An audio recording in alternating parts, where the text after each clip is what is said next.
ओम अज्ञानतिमिरान्धस्य ज्ञानाञ्जनशलाकया चक्षुरुन्मिलितमेन तस्मै श्रीगुरुवे नमः। श्रीचैतन्यमनोभीष्टं स्थापितं येन भूतले स्वयं रूपकदा मह्यं ददाति स्वपदान्तिकं। वन्देऽहं श्रीगुरुं श्रीयुतपदकमलं श्रीगुरून् वैष्णवाचं श्रीरूपं साग्रजातं सगण रघुनाथान्वितं तं सजीवं साद्वैतं सावधूतं परिजनसहितं कृष्ण चैतन्य देवं श्रीराधा कृष्ण पादान सौगणिता श्री विशाखानप्रताश्च नारायणं नित्यानंदं नमस्तुभ्यं प्रेमानंद प्रदायते कलौकल्मस्य नाशाय जानवीपते नमः। नमो महावदन्याय कृष्ण प्रेम प्रदायते कृष्णाय कृष्ण चैतन्य नामिने गौरशर्मा पंचतत्वात्मकं कृष्णं भक्त रूप स्वरूपं भक्तावतारं भक्ताख्यं नमामि भक्त सत्यकं। हे कृष्ण करुणा सिंधु दीनबंधु जगतपतये गोपेश गोपिका कांत राधा कांत नमस्तुते तप्त कांचन गौरांगे श्री राधे वृंदावनेश्वरी वृषभानुसुते देवी प्रणमामि हरिप्रिये वाञ्छाकल्पतरुभ्यश्च कृपा सिन्धुभ्यो च पतितानां पावनेभ्यो वैष्णवेभ्यो नमो नमः। जय श्री कृष्ण चैतन्य प्रभु नित्यानंद श्री अद्वैत गदाधर श्रीवासादि श्री गौर भक्तवृंद। हरे कृष्ण कृष्ण कृष्ण हरे हरे, हरे राम राम राम हरे हरे।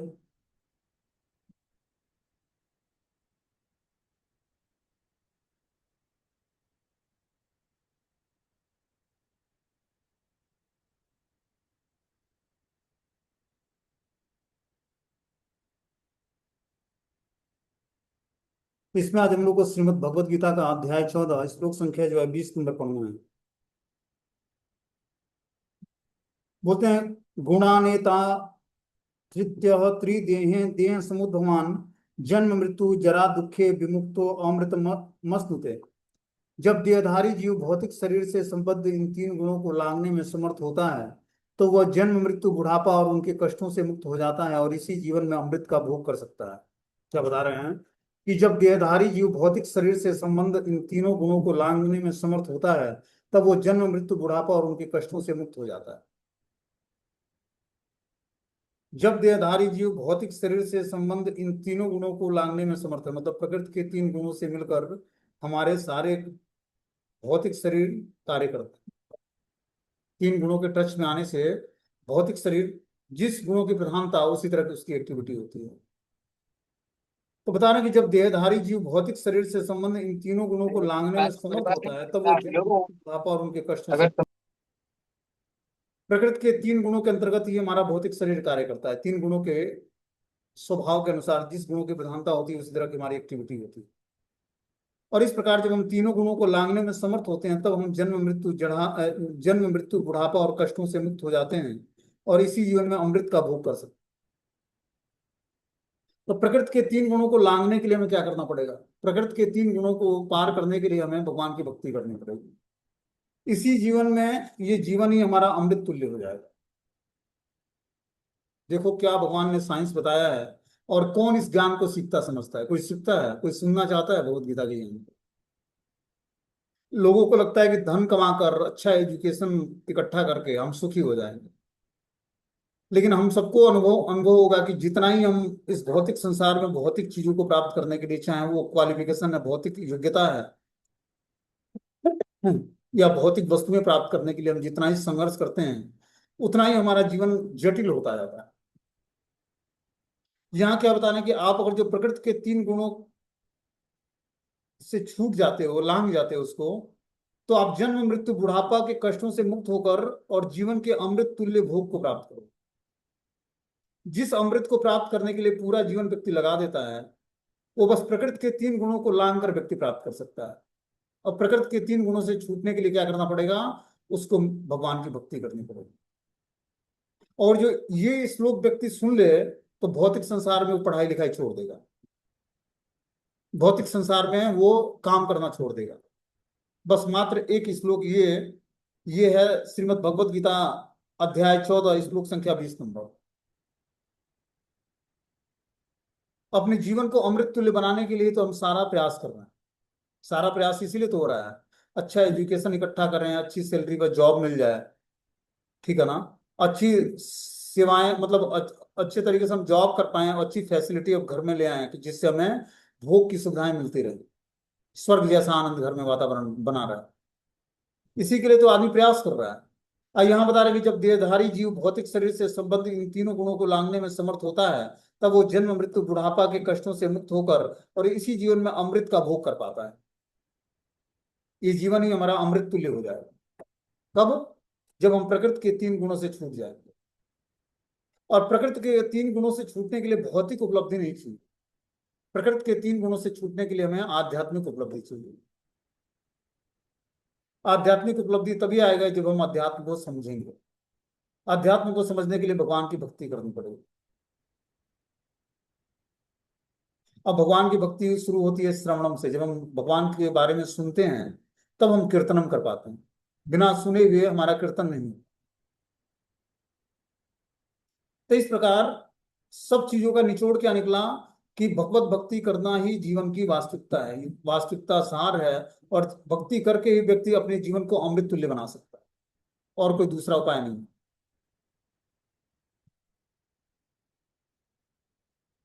इसलिए हमें क्या करना चाहिए? बचपन से ही भगवान की भक्ति में जुड़ना चाहिए।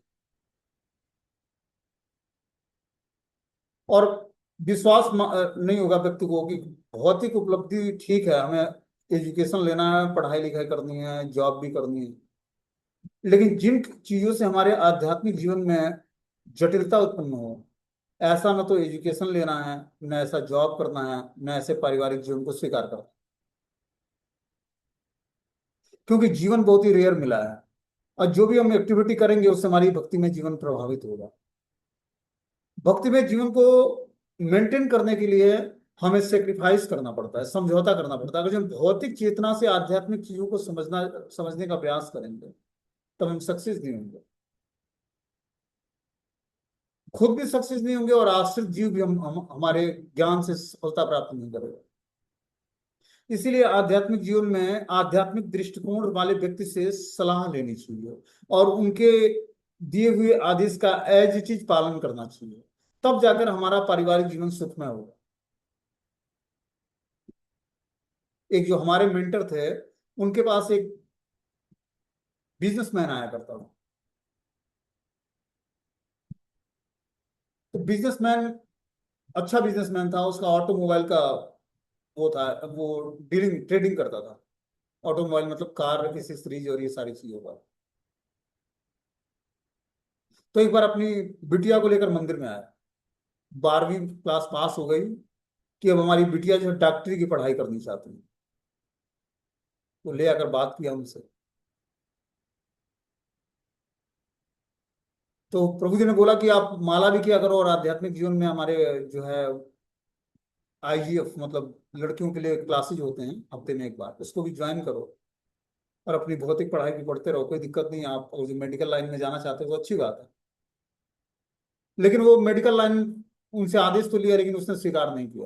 वो कोई दूसरी पढ़ाई, क्या बोलते हैं कि मीडिया फील्ड में चली गई। तो साल 2 साल 3 साल पढ़ाई की, अच्छी जॉब भी मिल गई उसको मीडिया के फील्ड में। लेकिन क्या हुआ कि जॉब तो मिल गई और अपने हस्बैंड से ज्यादा उसकी सैलरी हो गई। मतलब वो अभी विवाह नहीं की थी, उसकी सैलरी अच्छी खासी थी। और जहां पर विवाह उसका फिक्स हुआ वो हस्बैंड कम सैलरी पाता था, इसकी सैलरी ज्यादा थी। लेकिन भक्ति से बहुत दूर हो गई। लेकिन भौतिक संसार उसका मतलब भौतिक दृष्टि से बहुत ही संपन्न हो गई। तो जो आदेश उसको एक भक्त से मिला था उस आदेश का पालन नहीं किया, इसलिए उसने भक्ति में जीवन मेंटेन नहीं कर पाया। जबकि कुछ दिनों तक माला भी किया उसने, उनसे मिला भी, उनसे बातचीत भी किया, उसे भी अच्छा लगा, उनको भी मेंटर को भी अच्छा लगा कि चलो निर्देश ले रही है तो इसका पालन करेगी। लेकिन सुने उसने समझा नहीं उसको। तो भौतिक जीवन में हमें क्या करना चाहिए? एक ऐसा व्यक्ति होना चाहिए जो हमें प्रॉपर गाइडेंस देकर आध्यात्मिक सुझाव दे सके।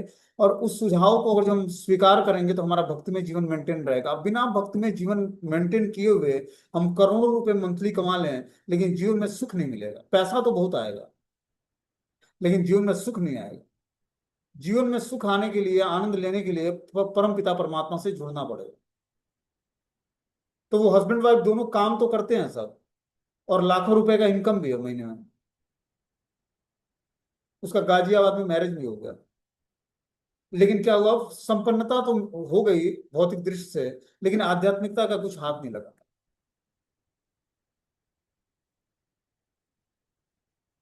तो कहने का उद्देश्य है कि अगर जो हम भौतिक उपलब्धियों को ही प्राप्त करने के लिए और जो हम अपना जीवन और टाइम लगाएंगे तो आध्यात्मिक उपलब्धि नहीं मिलेगी।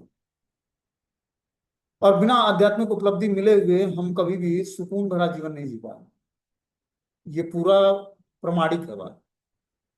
जब तक व्यक्ति आध्यात्मिक चीजों को समझेगा नहीं, अपने जीवन में स्वीकार नहीं करेगा, तब तक वो पूर्ण रूपेण स्वतंत्र और स्वराट नहीं बनेगा। और धन व्यक्ति को आनंद प्रदान नहीं करता है, धन चिंता बढ़ाता है। कैसे मेंटेन करें, कहाँ रखें, कैसे सुरक्षित रहेगा। इसलिए क्या करनी है, भगवान की भक्ति को स्वीकार करना। हर परिस्थिति में जब हम भगवान की भक्ति को स्वीकार करेंगे, तब जाकर हम धीरे धीरे जो है मुक्त जीवात्मा बन पाएंगे। इसलिए आध्यात्मिक जीवन को स्वीकार करना हर एक जीवात्मा का धर्म है। हमें भी अपने पारिवारिक जीवन में अपने बच्चों को भक्ति से जोड़े बिना भौतिक पढ़ाई और जब हम पढ़ाएंगे तो उसके कार्यों से हमारी एक्टिविटी प्रभावित होगी और हम भक्ति में डल पड़ जाएंगे। क्योंकि जो आश्रित जीवात्माएं हैं, उनको हमें एक अच्छा मार्गदर्शन देना है कि उनका आध्यात्मिक जीवन पूर्ण रूप में चलता रहे और भौतिक जीवन को मेंटेन कर रखे रखें। देखो, भौतिक जीवन क्या है ना, पहले से हमारा निर्धारित है। कितना हम धन कमाएंगे, कितनी हमारी श्वास चलेगी शरीर को मेंटेन करने के लिए, ये भी निर्धारित है कि कितना आप श्वास लोगे इस शरीर में। पहले से निर्धारित है कि कितनी श्वास लेनी है आपको इस शरीर में, कितने धन मिलेगा, कैसी क्या पत्नी मिलेगी, क्या एजुकेशन, किस परिवार में जन्म मिलेगा, ये सब पहले से फिक्स है।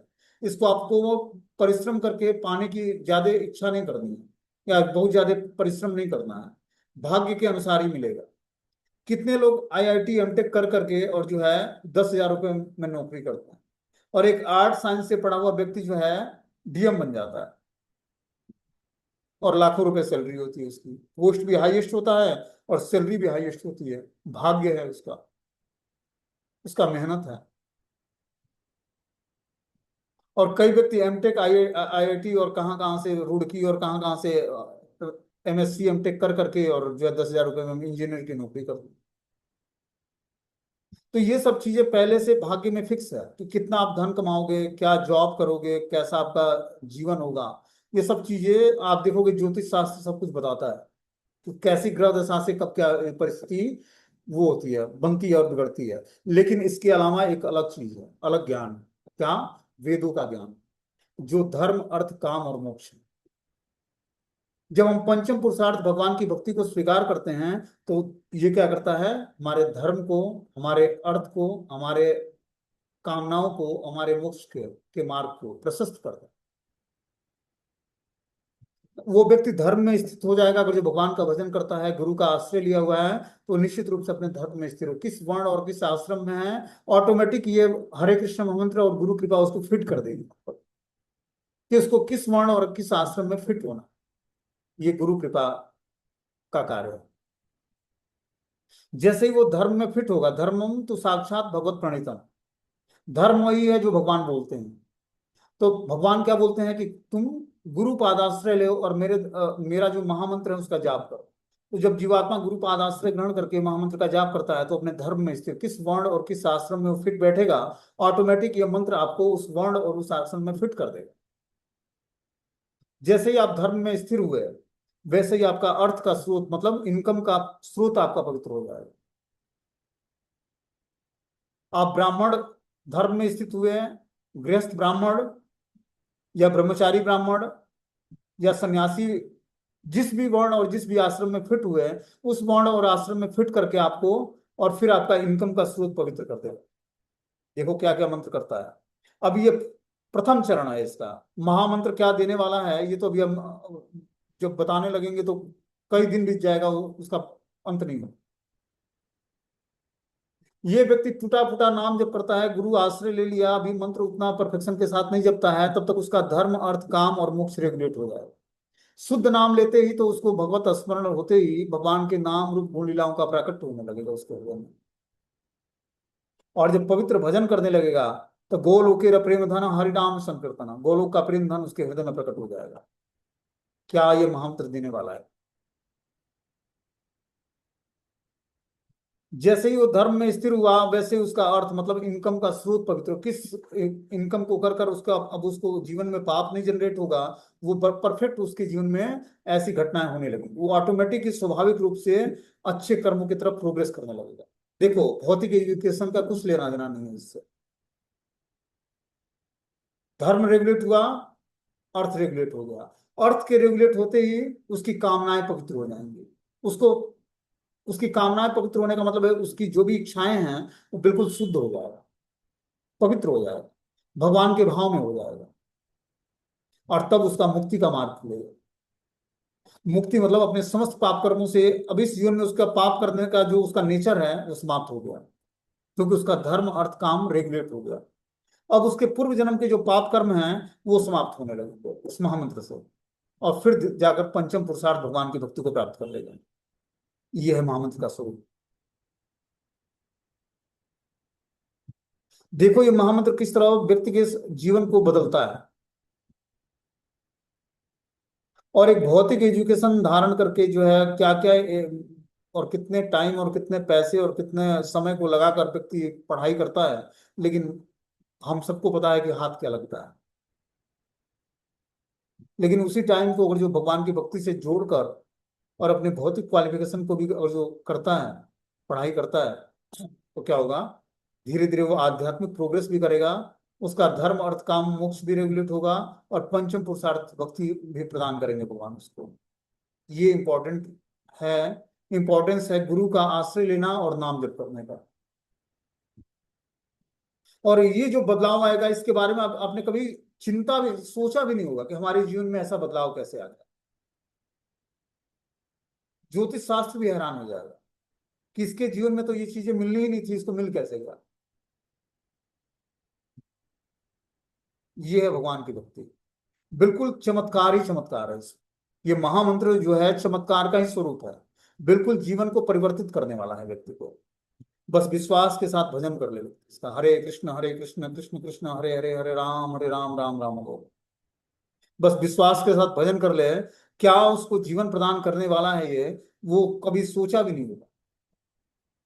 और ऐसा नहीं ऑर्डिनरी जीवन नहीं, वेल मेंटेन जीवन, मतलब उसने कभी सोचा भी नहीं होगा कि हमारा जीवन कैसे है, ऐसे होगा। ये है महामंत्र का स्वरूप। भगवान सारी सिद्धियां उसको दे देते। जिन सिद्धियों के बताओ, जिस नारायण के चरणों में करोड़ों लक्ष्मियां सेवा करती हैं, क्या उस भक्त को धन की कमी होगी। बस भगवान का भजन करने वाला, भगवान सब कुछ, बोलते हैं ना कि अनन्य चिंतयन्तो माम ये जना पर्युपासते तेषां नित्य अभियुक्ता नाम योगक्षेम वहाम्यहम्।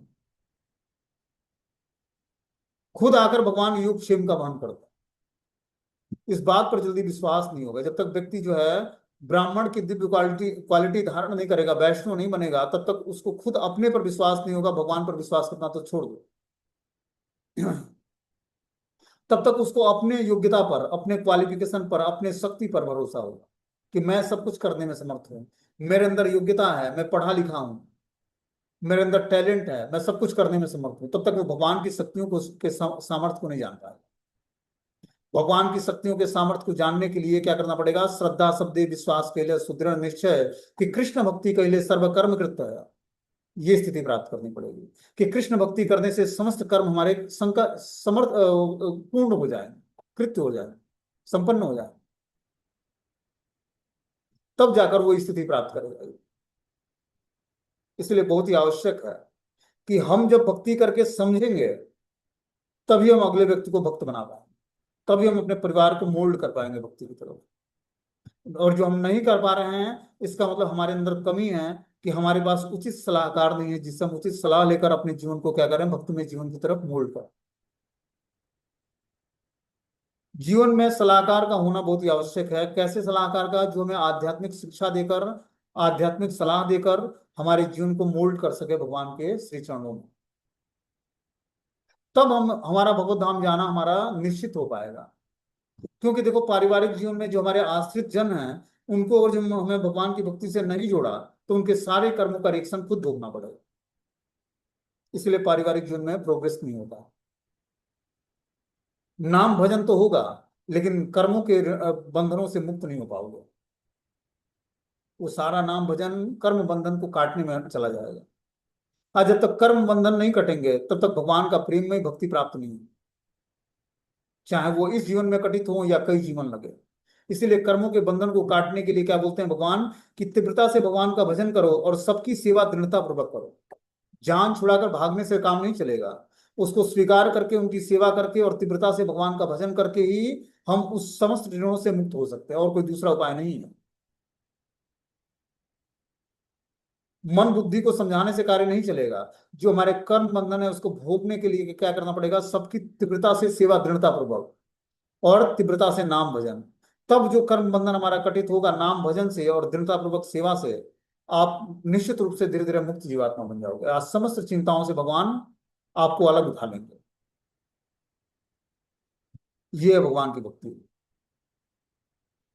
इसीलिए बहुत ही दृढ़ता पूर्वक क्या करना है, भगवान के आदेश का पालन करना है। लोग बोलते हैं गीता का उपदेश सबके लिए नहीं है, ये तो जो नखादे लोग हैं उनके लिए है, जो भगवान की भक्ति करते हैं। वो नखादे भौतिकतावादी व्यक्ति से पूछो कि भगवान ने क्या ज्ञान दिया, बोला है कर्म करो चिंता मत करो, फल की चिंता मत करो। तो हम लोग कर्म कर रहे हैं, भगवान फल दे रहे हैं। तो उस गधे को ये नहीं पता है कि कर्म कैसा करना है और भगवान फल क्या दे रहा है। वो समझता है कर्म करो और फल तो भगवान दे ही रहे हैं, लक्ष्मी आ रही है और पारिवारिक जीवन चल रहा है, भोग विलास चल रहा है, भगवान दे रहे हैं। उसको ये नहीं पता है भगवान ने कैसा कर्म बोला है और कैसा फल देने को बोला है। कि हमें याद करके अपने सारे कर्म करो, फिर मैं जिस तुम्हारे कर्मों के हिसाब से जो तुम्हें परिणाम दूंगा, उसको मुझे ऑफरिंग करके उसको प्रसाद के रूप में स्वीकार करो। ये बोला है भगवान ने। भगवान ने ये बोला नहीं, बोला कि स्वतंत्र रूप से जो तुम कर्म करो और स्वतंत्र रूप से जो परिणाम मिले उसको खुद भोगो। लेकिन भौतिकतावादी व्यक्ति की मेंटालिटी यही होती है कि भगवान ने ये बोला है कि कर्म करो और फल की चिंता मत करो। तो हम कर्म कर रहे हैं और फल जो दे रहे हैं वो हम स्वीकार कर रहे हैं। तो इस हिसाब से वो गीता को समझता है। गीता का ज्ञान ऐसा नहीं कि भौतिकतावादी को, गीता का ज्ञान सभी लोग फॉलो करो, क्योंकि ये है ही लाइफ जीने के लिए गीता का ज्ञान। तो लाइफ जीने के लिए जो गीता का ज्ञान है उसको हम जब तक किसी आध्यात्मिक व्यक्ति से नहीं सीखेंगे तब तक जो है वो ज्ञान हमारे काम का नहीं है। और वो ज्ञान हमारे जीवन को और नारकी जीवन की तरफ ले जाएगा।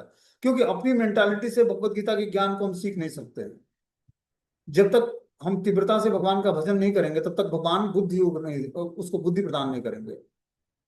तेषां सततयुक्तानां भजतां प्रीतिपूर्वकं ददामि बुद्धि युगम तम इन माम प्रयंतते।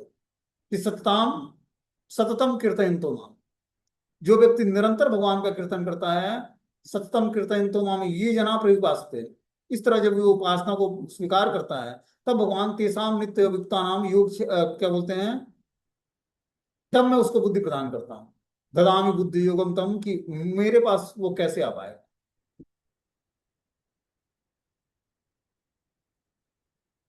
तो अपने हाथ में क्या है कि सततम कीर्तन तो मां, सतत भगवान के नाम का कीर्तन कर और भगवान पर आश्रित हो जाए। देखो, विश्वास हमारे, जो हमारा विश्वास है वो भगवान पर कितना है, वो विपरीत परिस्थिति देकर भगवान चेक करते हैं। और जो विपरीत परिस्थिति में हम ये मानेंगे कि हमारे पास भौतिक सामर्थ्य है और हमें किसी की योग्यता की और किसी के सलाह की आवश्यकता नहीं है, तब हम जीवन में सफलता प्राप्त नहीं कर पाएंगे। भक्ति में जीवन की सफलता हमारे एक बहुत ही सूक्ष्म कार्य से डेबिट हो जाएगी। सोच लो, भक्ति में जीवन में सफलता प्राप्त करना, आपका बहुत अच्छे तरीके से भक्ति में जीवन चल रहा है और कुछ आपने एक छोटा सा मिस्टेक करा नहीं कि आप भक्ति के पास से हट जाओ। जैसे होता ना कि हाईवे पर जब आप गाड़ी चलाते हो और एक कट अगर जो मिस हो गया तो कई किलोमीटर आगे निकल जाते हो, फिर अब अगला कट कब आएगा, कहाँ अब वो डेस्टिनेशन प्राप्त होगा जहां से कट मिले, और फिर मुड़कर हमें वापस आना पड़ेगा वहीं पर जहां से हमने अपना गाड़ी तेज चलाकर और रफ्तार से निकल गए, क्योंकि हमने आगे पीछे देखा नहीं कि हमें कहाँ से मोड़ना है गाड़ी। उसी तरह ये आध्यात्मिक जीवन हाईवे की तरह अगर हम चलेंगे इस पर, तो हमें कट दिखेगा नहीं और कई किलोमीटर आगे निकल जाएंगे, फिर वापस आना पड़ेगा। तो उसने क्या किया, हाईवे पे डिवाइडर को देखा नहीं कि कहाँ से डिवाइडर कटा हुआ है जहां से हमें मोड़ना है गाड़ी, इसलिए कई किलोमीटर आगे चला जाता है, फिर आगे से मुड़ के आता है वहीं पर जहां से उसको गाड़ी पहले मोड़ना चाहिए। इसीलिए जीवन में हम और जो पर्याप्त बुद्धि नहीं है हमारे पास, तो हमें सलाहकार की आवश्यकता है, जिससे सलाह लेकर हम अपने आध्यात्मिक जीवन को ऑपरेट करेंगे तो निश्चित रूप से हमारे जीवन में सफलता हाथ लगेगी। क्योंकि कर्म बंधन इतने जटिल हैं कि व्यक्ति को पता नहीं लगेगा कि कौन से कर्म कहाँ व्यक्ति को कब दबोच कर और उसको फिर से उसी स्थान पर ले आ देगा जहां से वो खड़ा हुआ आध्यात्मिक जीवन में। जैसे भरत महाराज के केस में देखो, भरत महाराज सब कुछ राज्यपाट त्याग करके और शालिग्राम गांव में जाकर और गंगा नदी के तट पर और साधन भजन करने लगे। जिस आसक्ति को त्यागना, परिवार के बच्चों की आसक्ति, राज्य की आसक्ति को छोड़कर वो शालिग्राम गांव में गए थे भजन करो। लेकिन किस तरह वो आसक्त हो जाते हैं कि हिरण से, और आसक्त होने के कारण उस हिरण फिर से उनको हिरण बनना पड़ा एक जीवन में। और फिर अगले जीवन में जड़ भरत कितना स्ट्रगल करके वो उस जीवन को गुजारा उन्होंने, जो हिरण के बाद का जो शरीर मिला। ब्राह्मण परिवार में जन्म, लेकिन जड़ भरत हो, मतलब जड़वत रहते हो। पिता कुछ अलग आदेश, पिता ब्राह्मण बनाने के चक्कर में थे कि ये वैदिक रीति से अपना जीवन जिए। अब वो सिद्ध महात्मा थे, उनको कुछ फर्क ही नहीं पड़ता था। लेकिन स्ट्रगल कितना हुआ, कितनी चुनौतियां आई उनके जीवन में, कितना संघर्ष झेलना पड़ा एक छोटे से मिस्टेक के कारण। 3 जीवन उनका गुजर गया यूं ही। इसीलिए हमें दृढ़तापूर्वक आश्रय लेना है भगवान का, उनकी कृपा पर आश्रित हो जाना है। और जब हम आश्रित नहीं होंगे भगवान की कृपा पर, तो कई जीवन इस तरह बीत जाएगा और पता भी नहीं लगेगा। बोलते हैं समुचित महापुरुषों से केवल समझ कर तथा समुचित ढंग से सीख कर ही मनुष्य प्रकृति के गुणों के सारे कार्यकलापों को लांघ सकता है। वास्तविक गुरु कृष्ण है और वे अर्जुन को यह दिव्य ज्ञान प्रदान कर रहे हैं। इसी प्रकार जो लोग पूर्णतया कृष्ण भावनाभावित हैं उन्हीं से प्रकृति के गुणों के कार्यों के इस ज्ञान को सीखना चाहिए। अन्यथा मनुष्य का जीवन कुमार्ग में चला जाएगा। प्रमाणिक गुरु के उद्देश्य से जीव अपनी आध्यात्मिक स्थिति, अपने भौतिक शरीर, अपनी इंद्रियों तथा प्रकृति के गुणों की अपनी बद्धावस्था होने के कारण जान सकता है। देखो क्या बता रहे हैं, क्या जबरदस्त प्रभुपाद ने तात्पर्य लिखा है। समुचित महापुरुषों से केवल समझ कर तथा समुचित ढंग से सीख कर ही मनुष्य प्रकृति के गुणों के सारे कार्यकलापों को लांघ सकता है। क्या करके? समुचित महापुरुषों से केवल गीता के ज्ञान को समझकर और समुचित ढंग से सीख कर मनुष्य प्रकृति के गुणों के सारे कार्यकलापों को लांघ सकता है। प्रकृति के गुणों के अंतर्गत जो भी हम कार्यकलाप करते हैं, उन सारे कार्यकलापों को हम समाप्त कर लेंगे। क्या करके? समुचित ज्ञान को सीख पाओगे किसी प्रमाणिक गुरु से। वास्तविक गुरु कृष्ण हैं और वे अर्जुन को यह दिव्य ज्ञान प्रदान करते हैं। वास्तविक गुरु कृष्ण हैं जो हृदय में बैठे परमात्मा के रूप में हैं, और वही वो ज्ञान अर्जुन को दिव्य ज्ञान प्रदान कर रहा है। इस प्रकार से जो लोग पूर्णतया कृष्ण भावनाभावित हैं उन्हीं से प्रकृति के गुणों के कार्यों के इस ज्ञान को सीखना चाहिए। इस प्रकृति के ज्ञान को हमें सीखने के लिए जो पूर्ण रूपेण कृष्ण भावनाभावित है, उससे जब हम इस ज्ञान को सीखेंगे तब ये ज्ञान हमारे हृदय में रिवील होगा, प्रकट होगा। अन्यथा मनुष्य का जीवन कुमार्ग में चला जाएगा। प्रमाणिक गुरु के उपदेश से जीव अपनी आध्यात्मिक स्थिति, अपने भौतिक शरीर, अपनी इंद्रियों तथा प्रकृति के गुणों के अपनी बद्धावस्था होने के बारे में जान सकता है। क्या बता रहे हैं कि प्रमाणिक गुरु के उपदेश से ही जीव अपनी आध्यात्मिक स्थिति, अपने भौतिक शरीर, अपनी इंद्रियों तथा प्रकृति के गुणों की अपनी बद्धावस्था होने के बारे में जान सकता है। कब? जब वो प्रमाणिक गुरु के उपदेश को स्वीकार करेगा, तब वो अपनी आध्यात्मिक स्थिति को जान पाएगा, भौतिक शरीर, इंद्रियां, प्रकृति के गुणों की अपनी बद्धावस्था में के बारे में जान पाएगा कि मैं प्रकृति के 3 गुणों के अंतर्गत कैसे बद्ध अवस्था में हूँ और कैसे इस बद्ध अवस्था से छूट पाऊंगा। लेकिन अपनी वास्तविक स्थिति देख लेने पर वह दिव्य स्तर को प्राप्त कर सकता है जिसमें आध्यात्मिक जीवन के लिए अवकाश होता है। तो बता रहे हैं कि जब वो अपनी दिव्य स्तर पर अपनी वास्तविक स्थिति को जान जाएगा प्रकृति के 3 गुणों से छूटने के बाद, तब वो आध्यात्मिक जीवन के रास्ते पर आगे बढ़ेगा। जीव विभिन्न कर्मों का कर्ता नहीं है, उसे बाध्य होकर कर्म करना पड़ता है क्योंकि वो विशेष प्रकार के शरीर में स्थिर रहता है जिसका संचालन प्रकृति का कोई गुण करता है। तो देखो, जीवात्मा नहीं चाहता है कि मैं गलत कार्य करूं, लेकिन क्या है, प्रकृति के 3 गुणों से गलत कार्य करा देते हैं। प्रकृति के 3 गुण इतने हावी हो जाते हैं उस पर कि वो न चाहते हुए भी गलत कार्य कर देते हैं। उसकी थिंकिंग, उसके सोचने समझने की क्षमता, अब कोई भी व्यक्ति, जैसे मान लो कि कोई व्यक्ति पागल हो, तो पागल होना नहीं चाहता है, लेकिन गुण उस पर ऐसे हावी हो जाता है, तमोगुण, कि उसकी एक्टिविटी पागलपन की हो जाती है। क्यों? तामसिक वृत्ति धारण कर लिया उसकी चेतना में। अभी तक तो वो ठीक था, उसकी एक्टिविटी पवित्र थी, सब कुछ अच्छे तरीके से कर रहा था, कुछ ही देर में उसके अंदर फ्रस्ट्रेशन हुआ, उसने क्या किया? सुसाइड कर दिया। क्यों कर लिया? प्रकृति के गुण उस पर हावी हो जाता है, तामसिक वृत्ति, और सारी निगेटिविटी उसकी चेतना में छा जाती है, और उसको लगता ही नहीं कि मेरा जीवन, अब मेरे जीवन में होना क्या। और वो क्या करता है व्यक्ति? आत्महत्या कर लेता है। गुणों का ऐसा प्रभाव है, इस तीन गुणों का, कि व्यक्ति न चाहते हुए भी कभी राजसी गुण धारण करता है, कभी तामसिक और कभी सात्विक गुण धारण कर लेता है, और तीनों गुणों के अंतर्गत घूमता रहता है।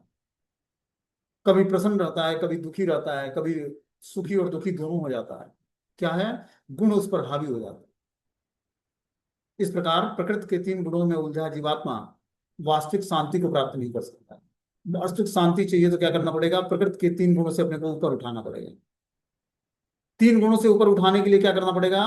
भगवान की भक्ति करनी पड़ेगी। बिना भगवत भजन किए हुए हम प्रकृति के गुणों से छूट नहीं पाएंगे, और जब तक प्रकृति के गुणों से छूटेंगे नहीं, तब तक हमारा बद्धावस्था से हम छूट नहीं पाएंगे। और बद्ध अवस्था में व्यक्ति के अंदर चार दोष रहेंगे, और साथ में उसको भौतिक कष्ट उसको मिलता रहेगा, आध्यात्मिक, आदि दैविक और भौतिक क्लेश, ये सारे क्लेश उसको सताते रहेंगे, और इस तरह व्यक्ति जन्म जन्मांतर इस भौतिक संसार में पड़ा रहेगा और सड़ता रहेगा। इसीलिए भगवान ने ये भगवत गीता का ज्ञान दिया, कि इस ज्ञान को सीख कर हम अपने जीवन में धारण करें और धीरे धीरे मुक्त जीवात्मा बने।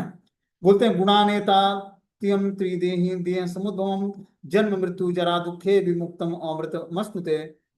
जब देहधारी जीव भौतिक शरीर से संबंधित इन तीनों गुणों को लांघने में समर्थ होता है, तो जन्म मृत्यु बुढ़ापा और उसके कष्टों से मुक्त हो जाता है, और इस तरह जीवन में अमृत का भोग करता है। जब वही जीवात्मा भौतिक शरीर से संबंधित इन तीनों गुणों को लांघ जाता है, तब वो जन्म मृत्यु और बुढ़ापा के कष्टों से मुक्त हो जाता है, और जीवन के वास्तविक अमृत को प्राप्त करता है। अब भगवान अर्जुन क्या बोलता है? कैलिंगन त्रिगुणान एतान अतीतम भवति प्रभो, किम आचार्य कथम च एतान त्रीन गुणान अतिवर्तते। अर्जुन ने पूछा, हे भगवान, इन तीनों गुणों से परे हैं, वह किन लक्षणों से के द्वारा जाना जाता है, उसका आचरण कैसा होता है, और वो प्रकृति के गुणों को किस प्रकार लांघता है। देखो क्या अर्जुन क्वेश्चन पूछ रहे हैं, कि हे प्रभु, हे कृष्ण, इन तीन गुणों से परे है, वो किस लक्षणों द्वारा जाना जाता है, कि ऐसा व्यक्ति कैसे जाना जाएगा कि वो तीन गुणों से परे है, उसका आचरण कैसा होता है, वो प्रकृति के गुणों को किस प्रकार लांघता है। ये अर्जुन के क्वेश्चन है, बहुत ही अच्छा क्वेश्चन है। इसका जवाब भगवान आगे देते हैं। तात्पर्य में लिखते हैं कि इस श्लोक में अर्जुन के प्रश्न अत्यंत उपयुक्त हैं। वो उस पुरुष के लक्षण जानना चाहता है जिसने भौतिक गुणों को लांघ लिया है। सर्वप्रथम वह ऐसे दिव्य पुरुषों के लक्षणों के विषय में जिज्ञासा करता है, कि कोई कैसे समझ सकता है कि उसने प्रकृति के गुणों के प्रभाव को लांघ लिया है। उसका दूसरा प्रश्न है कि ऐसा व्यक्ति किस प्रकार रहता है, उसके कार्यकलाप क्या होते हैं, वे नियमित होता है या अनियमित होता है। फिर अर्जुन उस साधकों के विषय में पूछते हैं जिससे वह दिव्य स्वभाव प्राप्त कर सकें। यह अत्यंत महत्वपूर्ण है। जब तक कोई उन प्रत्यक्ष साधनों को नहीं जानता जिससे वह सदैव दिव्य पद पर स्थिर रहे, तब तक लक्षणों के दिखने का प्रश्न ही नहीं उठता है। अतः अर्जुन द्वारा पूछे गए ये सारे प्रश्न अत्यंत महत्वपूर्ण हैं, और भगवान उनका उत्तर देते हैं।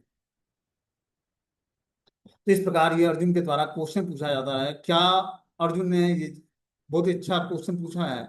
मैं फिर से तात्पर्य को पढ़ूंगा, सुनो ध्यान पूर्वक। इस श्लोक में अर्जुन के प्रश्न अत्यंत उपयुक्त हैं। वह उन पुरुषों के लक्षण जानना चाहता है जिसने भौतिक गुणों को लांघ लिया। जो भौतिक संसार में तीन गुण हैं, सतोगुण, रजोगुण, तमोगुण, तो उस पुरुष के लक्षण क्या हैं जो भौतिक गुणों को लांघ चुका है।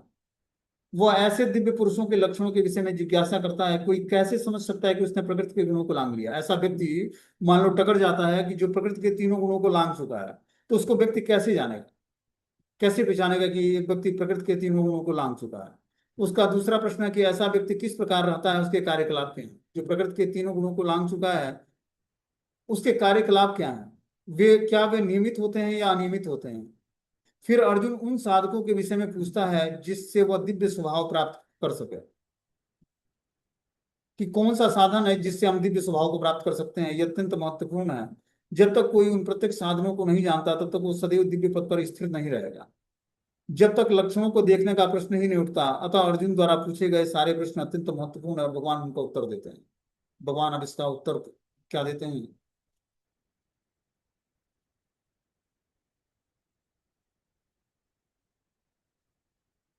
चलो पढ़ते हैं फिर। इस क्लास में तो ये पूरा नहीं हो पाएगा, अगले क्लास में हम लोग इसको पूर्ण करेंगे। श्री भगवान उवाच प्रकाशम च प्रवृत्तिम च मोमेव च पांडव न द्वेष्टि संप्रवृत्तानि न निवृत्तानि कांक्षति उदासीन वदासीनो गुणेयो न विचालयेत् गुणा वर्तन्त इत्येव योऽवतिष्ठन्ति नेते सुख दुःख सुखम स्वस्थम समलोष्ठाम कांचनम तुल्य प्रिया प्रियो धीर तुल्या निंदा आत्म संस्तुति मान अपमान योस्तुल्यम सतुल्यो मित्रारिपक्षयो सर्वारंभ परित्यागी गुणातीत स उच्यते। भगवान ने कहा, हे पांडुपुत्र, जो प्रकाश आसक्ति और मोह के उपस्थित होने पर जो तो उससे घृणा करता है और न लुप्त हो जाने पर उनकी इच्छा करता है, जो भौतिक गुणों की इन समस्त प्रतिक्रियाओं में निश्चल और अविचल रहता है, यह जान करके केवल गुण ही क्रियाशील है, उदासीन और दिव्य बना रहता है, जो अपने आप में स्थिर है, सुख तथा दुख को एक समान मानता है, जो मिट्टी के ढेले पत्थर और स्वर्ण के टुकड़े को समान दृष्टि से देखता है, जो अनुकूल तथा प्रतिकूल के प्रति समान बना रहता है, जो धीर है और जो प्रशंसा और बुराई मान और अपमान में समान भाव से रहता है, जो शत्रु तथा मित्र के साथ समान व्यवहार करता है, जिसने सारे भौतिक कार्यों का परित्याग कर दिया है, ऐसे व्यक्ति को प्रकृति के गुणों से अतीत माना जाता है। देखो भगवान गुणातीत व्यक्ति के लक्षण बता रहे हैं। क्या बता रहे हैं कि हे पांडुपुत्र, जो प्रकाश आसक्ति मोह की उपस्थिति होने पर भी उनसे घृणा नहीं करता,